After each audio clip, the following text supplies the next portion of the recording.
tecnologia, inovação, cibersegurança, soluções IoT e inteligência artificial. Tudo isso e muito mais sobre transformação digital e tendências do mercado Você encontra aqui no MachineCast. Olá a todos, bem-vindos de volta ao MachineCast. Temos mais um episódio falando sobre tecnologias. Hoje a gente tem um convidado ilustre, o Igor Freitas, que é executivo de contas da Intel para IoT e AI aqui no Brasil. Igor, bem-vindo. Obrigado, Fábio. Obrigado pelo convite. É um prazer estar aqui. Vamos bater um papinho aí sobre inteligência artificial e IoT. Coisa linda. Vamos lá. Igor, tu pode começar, por favor, conversando um pouquinho a respeito, ou dando uma introdução a respeito da tua carreira, da tua trajetória e do teu papel hoje? Claro. Eu vou fazer uma retrospectiva bem resumida, né?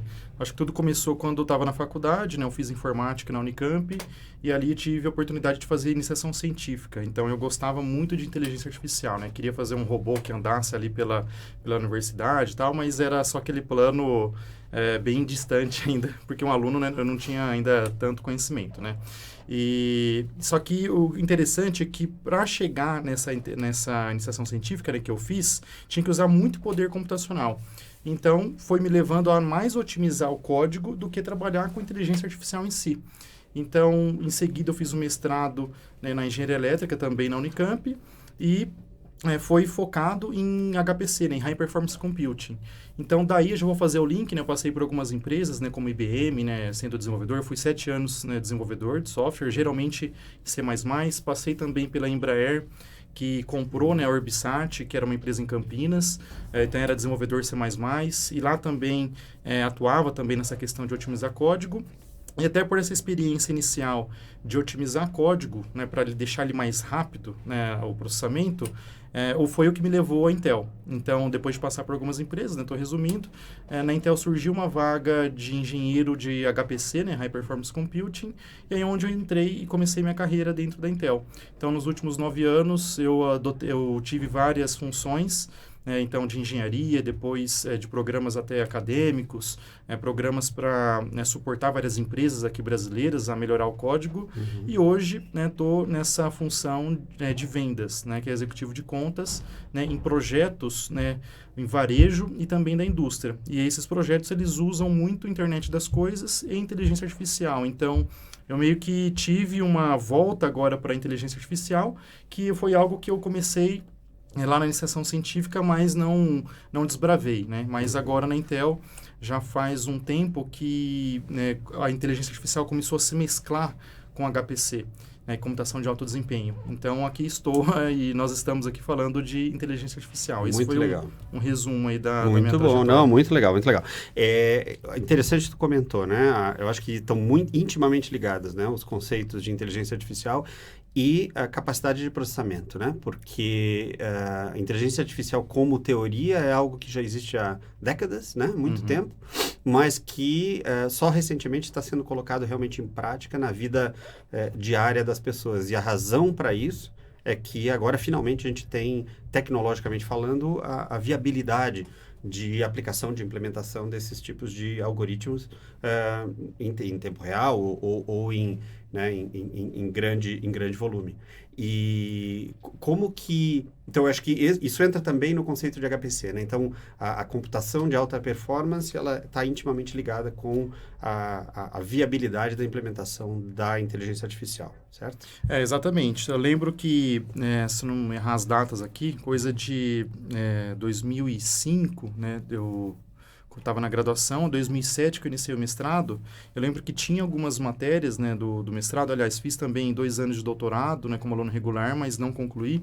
Mas eu lembro nessas matérias, tinha já redes neurais há muito tempo, né, obviamente começou em 1954, se não me engano, então a teoria já existe há muito tempo, só que eu lembro que naquela época era impossível você rodar qualquer tipo de rede neural com algum grau assim de acurácia, então a gente estava muito longe. E o que sobrava era você tentar métodos baseados, né, na matemática e na física, para conseguir chegar em alguns resultados. Mas o que eu vejo hoje é o seguinte, esse poder computacional que está mais barato, ele democratizou a inteligência artificial. Então, acho que a gente pegar aqui qualquer componente, né, desde o celular, câmeras, os computadores, né, quando a gente faz uma reunião, por exemplo, em algum software de videoconferência, você tem ali inteligência artificial, de fato, já rodando. E é algo, acho que importante ressaltar, que a inteligência artificial, por muito ser falada, ficou um pouco banalizado. Mas qual que é a grande diferença de uma programação tradicional? Porque você alimenta o seu software, né, de IA com dados. Então, você não tem um programador tentando adivinhar N caminhos que vão acontecer durante a execução daquele programa. Então, está tudo pré-programado. Então, de fato, você tem algo, um software, um código-fonte estático, que ele vai evoluindo, né, de acordo com os dados. Eu acho que isso realmente acho que é a grande inovação e que foi possível graças ao poder computacional ficar mais barato. E eu acho que só uma observação, né, que é interessante. Se a gente pegar hoje um celular, ele tem o poder computacional de um supercomputador. Agora eu não lembro exatamente o número, né? Não sou muito bom de memória, mas coisa de 5 anos atrás, né, 7 anos atrás, você tem o supercomputador dentro, né, dentro do seu bolso ali, né, que você carrega no celular. Então, não é muito tempo, né, se a gente pensar. Era um supercomputador que ocupava salas, né, eu diria 30 metros, 100 metros. Então, 100 metros quadrados, por exemplo. E dentro de um dispositivo móvel. Exatamente. Tá, não, fantástico. E do ponto de vista de democratização, como tu está falando, como é que tu enxerga hoje? Porque agora tu está um pouco do outro lado do balcão, tu teve muito na parte de desenvolvimento, técnica, envolvimento de suporte e uma série de coisas, e agora tu está no lado comercial, né, abordando o mercado, né? Como é que tu enxerga hoje no Brasil a questão de adoção de inteligência artificial nos mercados? Tá. Eu acho que são 2 pontos relacionados. O primeiro é a formação de mão de obra, para você ter uma solução inicial.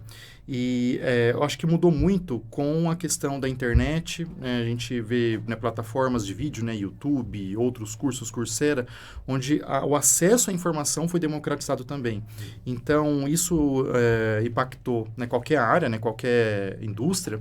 E na área de ensino não foi diferente. Então, o que eu vejo? Quando eu estudava, por exemplo, eu comprava alguns livros, juntava algum dinheiro e comprava de inteligência artificial. Eram livros grandes, né, muito técnicos, e não tinha alguém, por exemplo, um professor com uma excelente didática, fazendo um vídeo de graça, ou material também, né, por escrito, em abundância, para você aprender, né, inteligência artificial. Então, acho que esse é um ponto.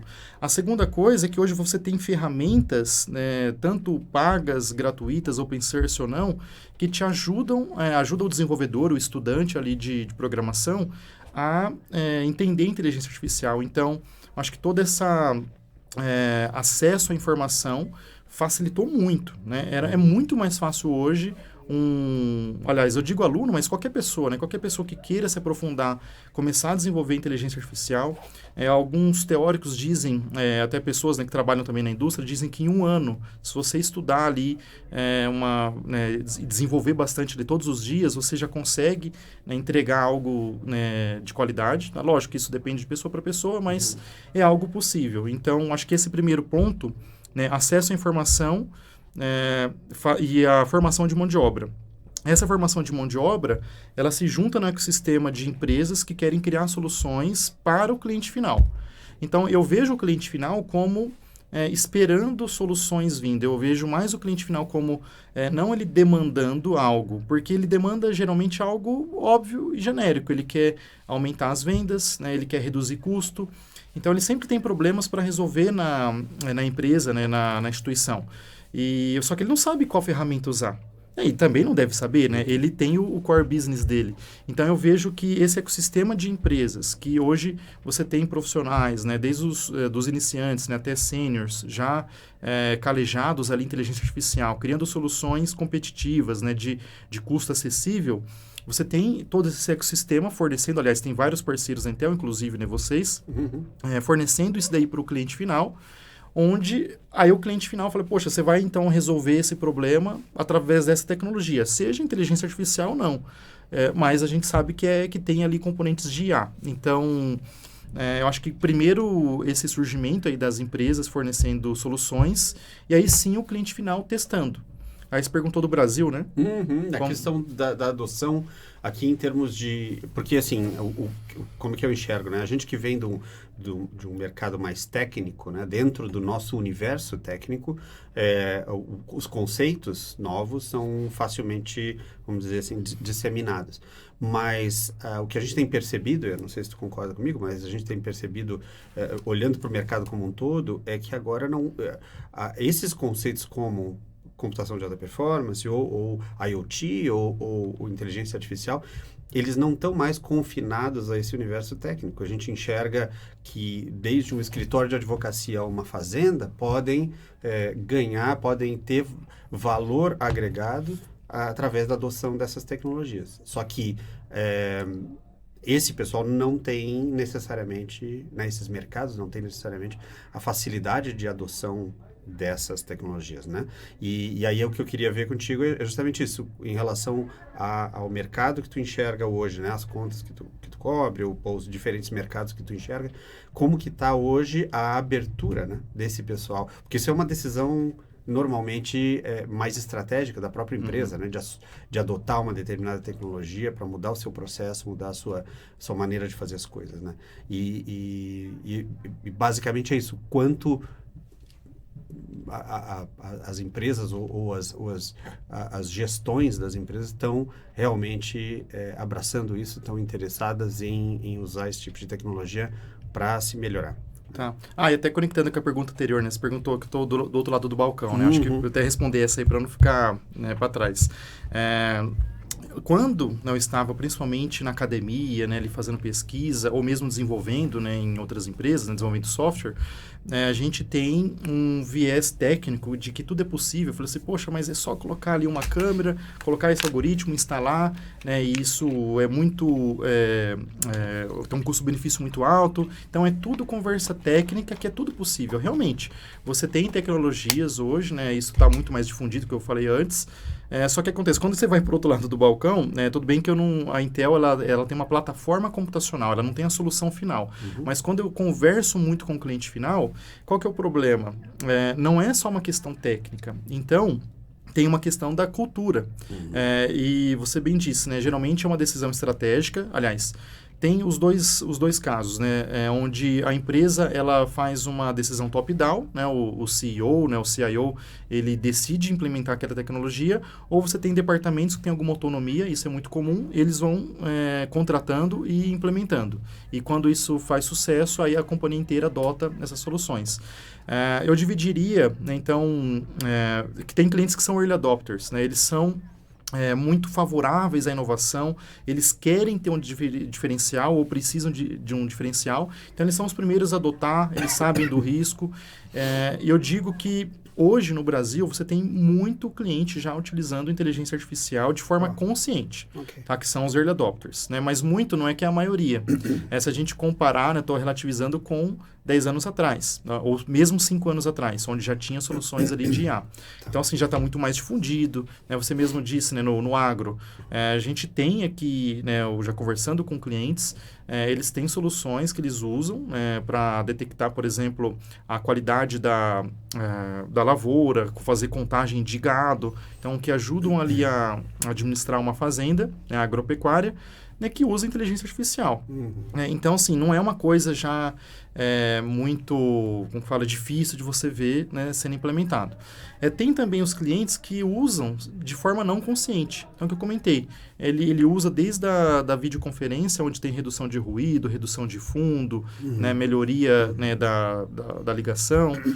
É a câmera de segurança que está implantada na empresa dele, que tem reconhecimento facial, tem reconhecimento de pessoas, né, de carros, né, tudo. Então, assim, tem vários que eles falam de vídeo analítico, né? Então, tem já muita coisa de inteligência artificial sendo contratada pelas empresas, mas de forma não consciente, mas não que isso seja pejorativo ou um demérito, mas é porque o cliente ele quer uma solução e para ele é um hardware e um software, né, e o serviço, né, do fornecedor. Então, tem essa parte não consciente. Agora, eu vejo que no Brasil, ele, pelo menos nesse ano e nos próximos 2 anos, ele está acelerando os testes de inteligência artificial. E isso também tem a ver com IoT, que a gente vai falar.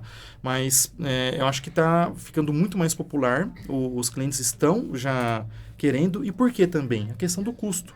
Então, tanto o custo da plataforma computacional vem caindo, né, apesar da questão da pandemia, né, que levou o preço, né, dos componentes.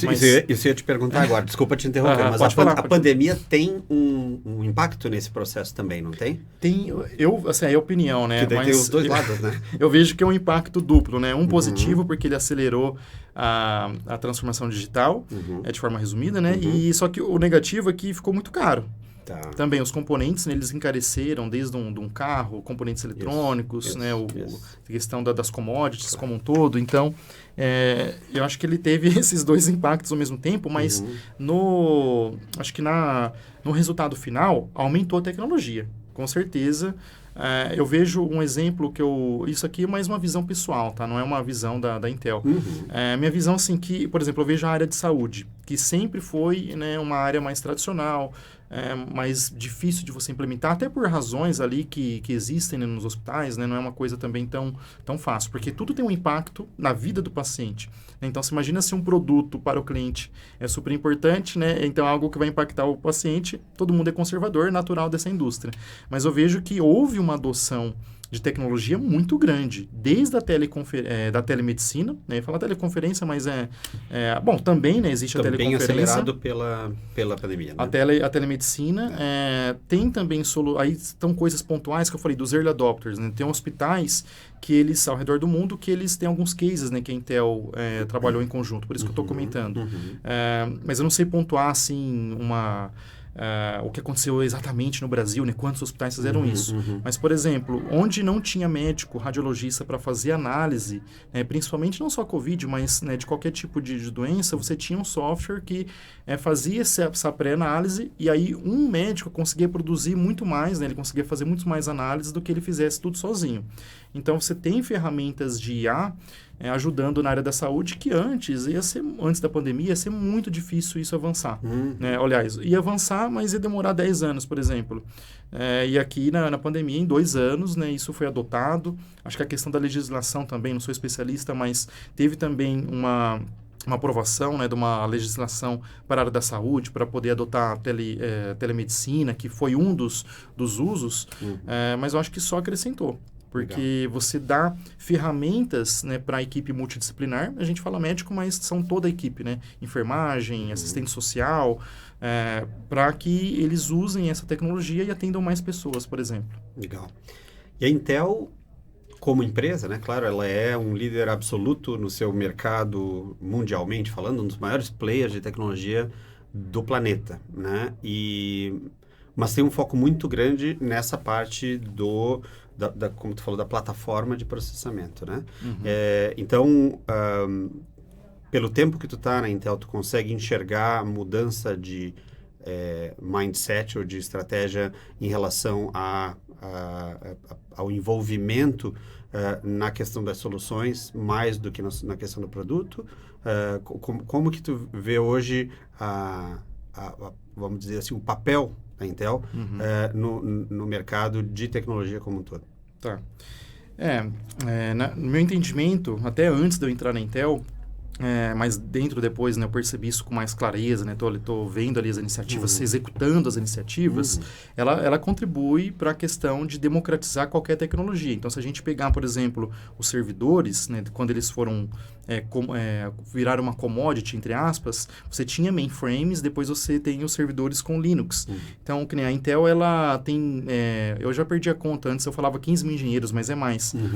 Ela tem contribuindo com códigos do mundo inteiro. Então, no Linux, por exemplo, é a empresa que mais contribui, tá? É número 1, então, de contribuição para o kernel do Linux.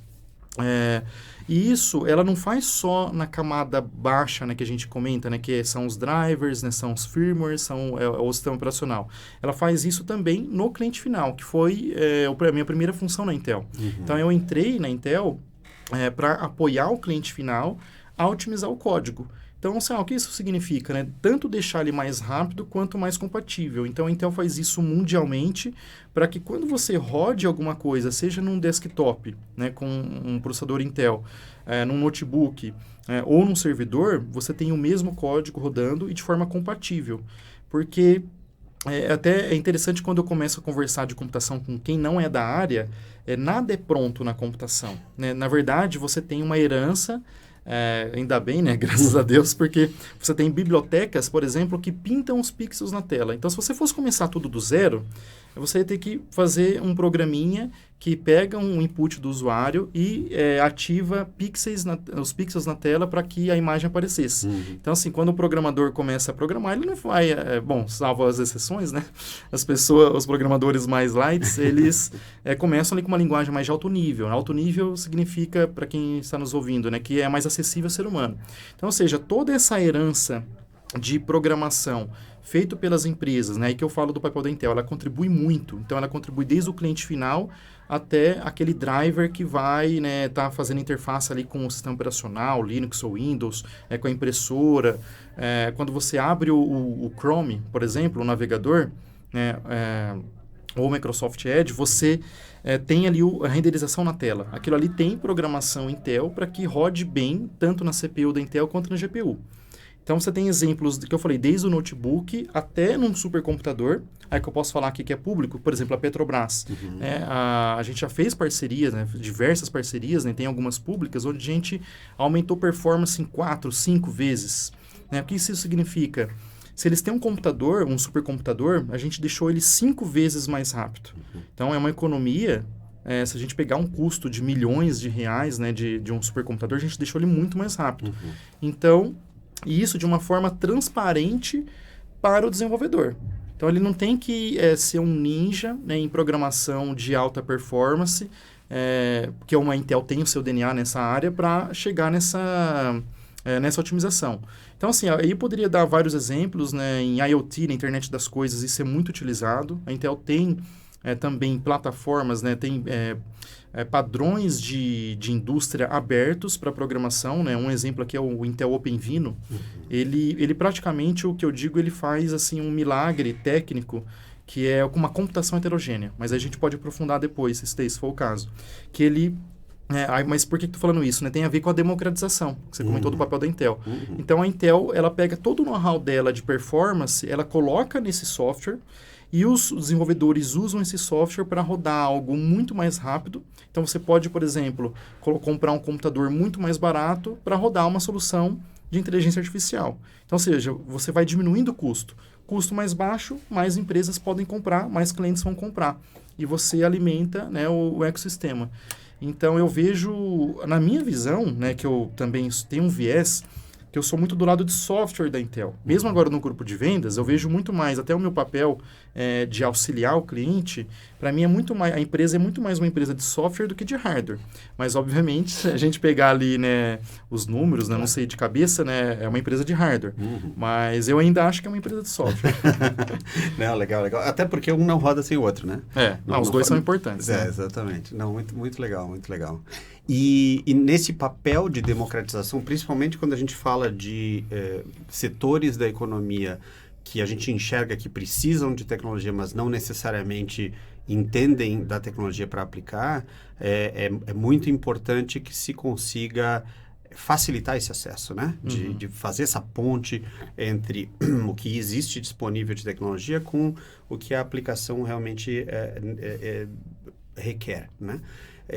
E aí eu queria entrar no assunto do Centro de Excelência, que foi um projeto aí que idealizado aí por ti, e que a gente vem trabalhando em parceria já faz, meu Deus, desde o início de 2020, né? Na verdade, final de 2019, né? 2019. Eu até perdi as contas também, né? Minha memória, que eu falei, não é muito boa. Eu sei que a gente fez, mas eu não lembro a data exata. Então, se puder falar um pouquinho sobre o Centro de Excelência, sobre como foi esse conceito, essa ideia e por que a Macnica, né, nesse caso. Não, perfeito. Acho que isso tem a ver com a questão da democratização e da facilitar, né? Intel é uma facilitadora, né, de tecnologia para os seus clientes. né, que eu comentei. A Intel não tem a solução final, né? Então, a gente, quando vai falar, por exemplo, você pegar na indústria, eu falei assim, olha, o cliente tem uma necessidade de melhorar a sua esteira ali produtiva e detectar defeitos num produto. Então, assim, a Intel não vende a solução final. Ela tem o grande trunfo dela, que aí eu vou puxar a sardinha para o meu lado, que é a área comercial, onde a gente entende, né, o que o cliente quer. E a Intel está numa situação confortável, né, eu fico também na situação confortável, porque como eu não tenho a solução final, eu não estou vendendo algo ali para o cliente. Então, eu faço uma parceria tecnológica. Né? E aí, linkando com o centro de excelência. Como a demanda é muito grande, foi muito grande, até a popularização de inteligência artificial, essa questão do custo, né, do poder computacional, eu tive essa ideia, né, foi aprovada. Aliás, a Intel Brasil ela me dá muita liberdade para criar esses programas. Eu criei esse programa quando ainda eu estava no grupo de software da Intel, né, hoje estou no grupo de vendas. Mas hoje também fez muito sentido utilizar, que foi simplesmente quebrar essa barreira de adoção tecnológica. Porque o cliente final, se a gente pegar um case público, né, a Ambev, por exemplo, né, a gente fez o reconhecimento, né, dos caminhões. Depois eu volto para explicar isso daqui. Essa é interessante, que é outro papo. Ver se o caminhão tá bonito ou não, né? Tá apresentável ou não. Exatamente. Então, assim, é uma solução que não sabe se funciona. Então, assim, quando um cliente ele vai comprar um notebook para o seu colaborador, ok, é notebook, não precisa fazer uma prova de conceito. Uhum. Ele simplesmente só vê o modelo, vê a capacidade, né, de processamento, armazenamento, vai lá e compra. Agora, você chegar para o cliente e falar assim, olha, compra uma solução que eu acho que vai funcionar, né, ou confie em mim, né, vocês têm esse papel, né, pode confiar e ele vai fazer um investimento grande. E assim, as pessoas dentro do cliente, elas têm uma reputação lá dentro. Então, aliás, é uma visão minha isso, né? Então, assim, a pessoa não vai se comprometer internamente, pedir um orçamento, né, um budget para fazer esse projeto, sem ter certeza que vai funcionar. Então, eu sempre tinha esse problema de adoção de tecnologia, problema assim, entre aspas, né? É a situação, né? Até justa, do cliente adotar uma nova tecnologia, que ninguém sabe se funciona. Então, eu falei assim, olha, e o parceiro... Aí eu vou citar vocês aqui, né, que a gente já entra nesse mérito, também não tem um investimento, ou ele não pode ficar fazendo investimento em provas de conceito infinitamente. Né? Ele até faz, mas não dá para pegar, por exemplo, 20 clientes no Brasil, né, e ficar fazendo desenvolvimento de software, né, sem ter um retorno, né, um retorno do investimento. Então, para quebrar essa barreira, né, aí eu tive a liberdade de criar esse programa, também não é nada, né, novo, nada de outro mundo, né, isso é feito, aliás, pela própria Intel, mundialmente, por outras empresas, né, não tem nada de inovação aí, que é um centro de excelência, né, em inteligência artificial, internet das coisas e computação de alto desempenho. São essas três coisas, mas a gente, na verdade, pode resumir em transformação digital. Porque são três bases tecnológicas que resolvem um problema de negócio. E aí a Intel subsidia, né, a prova de conceito, né, e aí contratamos, né, vocês, né, até agradeço que vocês toparam essa parceria. Foi um prazer. Onde a gente entrega, então, a prova de conceito que mostra que aquela tecnologia funciona. Ou não. Né? Então, e por que isso daí eu coloco que fez sucesso? Porque a gente teve mais de 40, se eu não me engano. 30 eu sei que foi. Agora com essas desse ano, acho que já beirou mais de 40 provas de conceito. Não, e tem sido algo fantástico para nós também, né? Para a Maquinica, porque a gente tem chegado perto de mercados que a gente não tinha contato antes, né? Então, seja no agro, seja na logística, seja no lado médico, seja no governo. Então, tem várias aplicações completamente diferentes. Né? Não tem 2 dias iguais, né? Aqui a gente não tem rotina, né? Cada desafio é alguma coisa completamente nova e a gente consegue juntos aí impactar esse pessoal de uma maneira bastante significativa, né?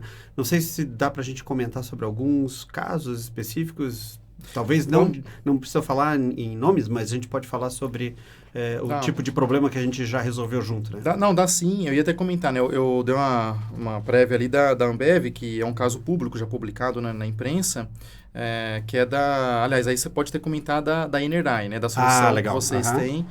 Mas eu vou começar e você complementa se eu esquecer alguma coisa. Tá bom. Então, até explicando o porquê, né, desse centro de excelência. Então, assim, no caso, né, a Ambev é uma conta, né, que eu atendo, né, pela Intel, e eles vieram com esse problema, que, né, na verdade, eles têm vários, né, vários desafios ali tecnológicos.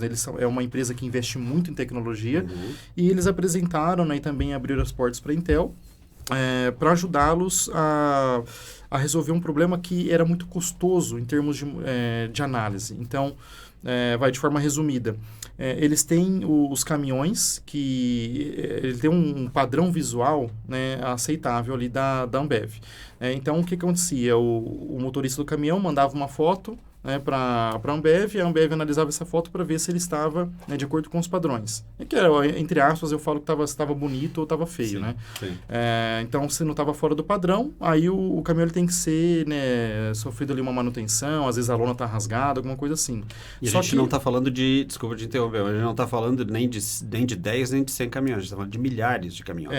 Isso também é informação pública, tá? Tem mais de 5 mil, é uma empresa, se você for ver, gigante de logística, né? Isso também tá público. E como controlar essa qualidade, né? Como garantir essa qualidade visual. Exato. Então, você tem a questão da quantidade, que é muito alta, né? Muitas fotos por dia. Tem a questão também que você falou, do padrão de análise. Então, às vezes, eu analisando, eu falo, para mim tá ok. Ou eu não percebo, às vezes eu tô cansado. Eu não percebo que tem um logo mal posicionado ou tem algo fora do padrão. Então, seja por boa fé ou por má fé. Então, assim, tem esse problema. E aí eu vou passar a bola para você, né? Foi onde que eu comentei, né, novamente, né? Que eu comento novamente. Então, não tem a solução final. A gente tem a plataforma computacional e a mágica é feita aí por vocês, né? Aí foi através do INRI, né? Sim. Então, a gente tem... Inclusive, a gente tem um episódio sobre INRI especificamente que vale a pena a gente conversar, que eu conversei justamente com um dos cientistas de dados de Israel que veio para o Brasil para o projeto... Aliás, um outro projeto, que é o projeto da Embrapa, que a gente está fazendo junto. Mas, especificamente nesse caso, que a INRI traz de diferente para a mesa aí, em termos de solução, é a capacidade de absorver e interpretar ondas cerebrais de especialistas, né? Para ajudar vamos dizer, na identificação de padrões visuais. Basicamente, esse é o principal que eles fazem. Eles fazem também com coisa de áudio e outras aplicações estão crescendo, mas o principal é a parte visual. E no caso da Ambev era justamente isso. A gente tem uma quantidade gigantesca de fotos, né? E uma pessoa ou um time de pessoas fazendo análise manualmente de cada uma daquelas fotos, olhando. Né? Então, com a INRI, a gente conseguiu expor o especialista, que é a pessoa que, vamos dizer, vai fazer análise de qualidade daquelas fotos, expor a imagens numa taxa muito, muito alta em relação a uma análise manual, vamos dizer assim, porque a captura vamos dizer, da identificação daquele padrão, se é ok ou não ok, vem do próprio cérebro. Então, a gente utilizou a própria ferramenta da NRI, que consiste de um capacete de eletroencefalograma, e o software deles que faz realmente essa análise. Então, as imagens começam a passar na frente do especialista, sei lá, 3, 4 imagens por segundo, tá? E o cara não tem nem tempo de pensar a respeito né, se é ou não é, mas ele sendo especialista nisso e ele tendo a missão de encontrar esses padrões visuais, o cérebro dele vai reagir no momento em que aquela imagem passa. No momento que isso acontece e essa imagem passa, o software da INRI captura isso, sabe que foi teve um gatilho por parte do cérebro do especialista e separa aquela imagem como... Né, e aí, a partir dali, a gente tem duas coisas muito legais. A primeira é a aceleração violenta do processo de annotation, né, de labeling, que a gente chama né, das imagens, porque é feito direto através do cérebro. E a segunda é que o critério, né, que faz separar o que é bom do que não é bom vem de alguém que tem um conhecimento diferente ou melhor, se espera, do que a pessoa normal.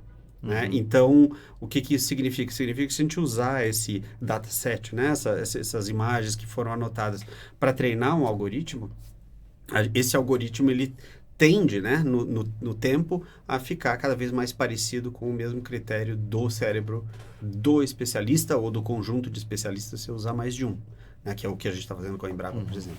Então, essa é uma tecnologia super diferente e que se encaixou muito bem nesse caso, né? E se você pensar, que a gente falou no começo da conversa, o que é usado, por exemplo, tem o capacete, né, que é a tecnologia de sensores, e é o quê? Um computador, né? Um computador, exatamente. É um computador pequenininho, né? Talvez uma torre, eu não lembro qual que era.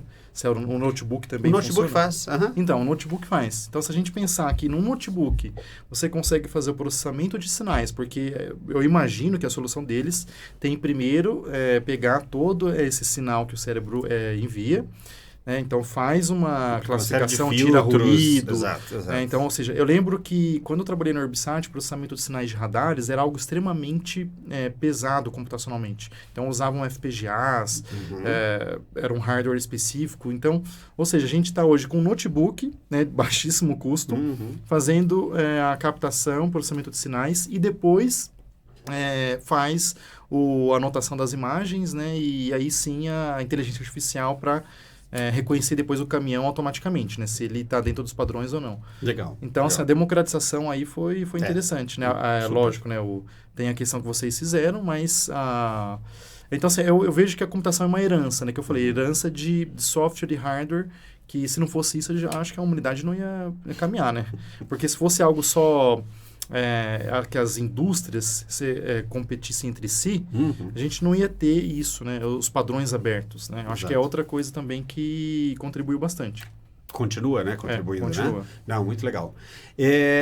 Assim, o papo tá ótimo, mas eu acho que a gente vai ter que, infelizmente, encerrar essa conversa. Eu espero te ter de novo aqui para a gente conversar. Claro. Mas antes disso, queria só entrar mais num último ponto aqui, tá? Que é o seguinte, fala-se tanto, né, agora em inteligência artificial, adoção, todo mundo conversa sobre isso, mas existe ainda um certo misticismo em relação ao que AI é capaz de fazer de verdade, né? Então, se fala aí de... até vamos dizer, da revolta das máquinas e tal, aquela coisa toda. Então, para quem está interessado em entender mais ou até ver se consegue aplicar algum tipo de inteligência artificial no seu negócio, né, no seu processo, no seu produto, qual é a dica aí? O que a pessoa tem que ter, pelo menos, como né, noção inicial? Tá, primeiro você fala assim do medo da inteligência artificial, né? Isso. Olha, o que eu falei, né? Eu sou comparado, né? Lógico, com cientista, sou leigo, né? Mas eu tenho uma visão ali que eu pego tanto da parte comercial, um pouco da parte técnica.